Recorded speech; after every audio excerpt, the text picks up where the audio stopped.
Hello students, welcome to class 8th। बच्चों, हमने नंदिनी में चेतक की वीरता पाठ जो है वो पढ़ा था, जो कि एक कविता है और इसके लेखक हैं श्याम नारायण पांडे। ठीक है, तो हमने इस कविता में भावार्थ जो हम अपनी नोटबुक में लिख रहे थे, दो पंक्तियों का हमने दो पैराग्राफ का हमने अर्थ कर लिया था, भावार्थ जो है वो कर लिया था। अब हम देखिए आगे जो हमारी कविता है उसका भावार्थ अब करेंगे। पहले कविता की 4 लाइनें पढ़ते हैं। जो तनिक हवा से बाग हिली, लेकर सवार उड़ जाता था, राणा की पुतली फिरी नहीं, तब तक चेतक मुड़ जाता था। इसका भावार्थ है जो आपको नोटबुक में भी करना है। भावार्थ: कवि कह रहे हैं कि थोड़ी हवा से भी चेतक की लगाम हिलती थी तो वह तुरंत अपनी सवारी अर्थात महाराणा प्रताप को लेकर चला जाता था। महाराणा प्रताप को जिस ओर मुड़ना होता था तो उनकी आंखों की पुतली के घूमने से पहले ही चेतक मुड़ जाता था, अर्थात चेतक समझ जाता था कि उसके स्वामी को कहाँ मुड़ना है। कहने का तात्पर्य ये है कि वो अपने स्वामी के इशारों को भी समझता था कि अब मेरे स्वामी को किधर मुड़ना है, तो वो उसी ओर तुरंत मुड़ जाता था। अब आगे की पंक्तियां हैं। कौशल दिखलाया चालों में उड़ गया भयानक भालों में, निर्भीक गया वह ढालों में, सरपट दौड़ा करबालों में। इसका भावार्थ लिखेंगे।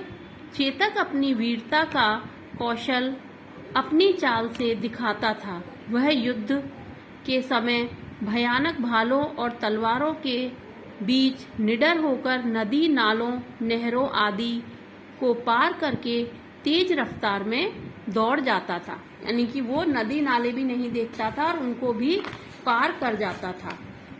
आगे की पंक्तियां हैं। है यहीं रहा अब यहाँ नहीं, वह वहीं रहा है वहाँ नहीं, थी जगह न कोई जहाँ नहीं, किस अरिमस्तक पर कहाँ नहीं। अब इसका भावार्थ हम लिखेंगे। कवि कहते हैं कि युद्ध के क्षेत्र में ऐसा कोई स्थान नहीं था जहां चेतक ने अपने शत्रुओं पर प्रहार न किया हो।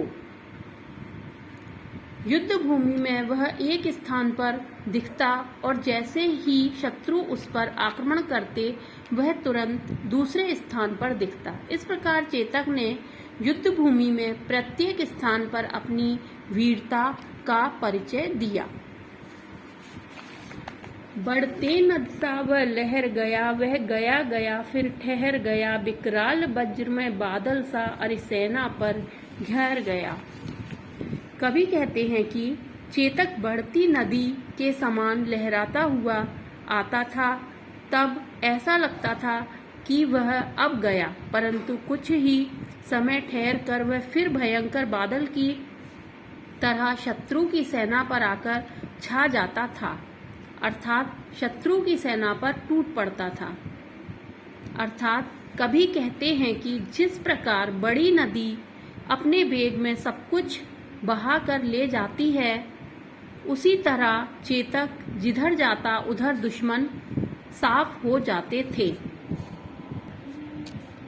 भाला गिर गया गिरा निशंग, हर टापों से खन गया अंग, बैरी समाज रह गया दंग, घोड़े का ऐसा देख रंग। इन पंक्तियों में कवि कहते हैं कि घोड़े की टापों से दुश्मन घायल हो जाते थे, दुश्मन के हाथों से भाले और तलवारें गिर जाती थीं। घोड़े का साहस और उसकी वीरता को देखकर दुश्मन दंग अर्थात हैरान रह जाते थे।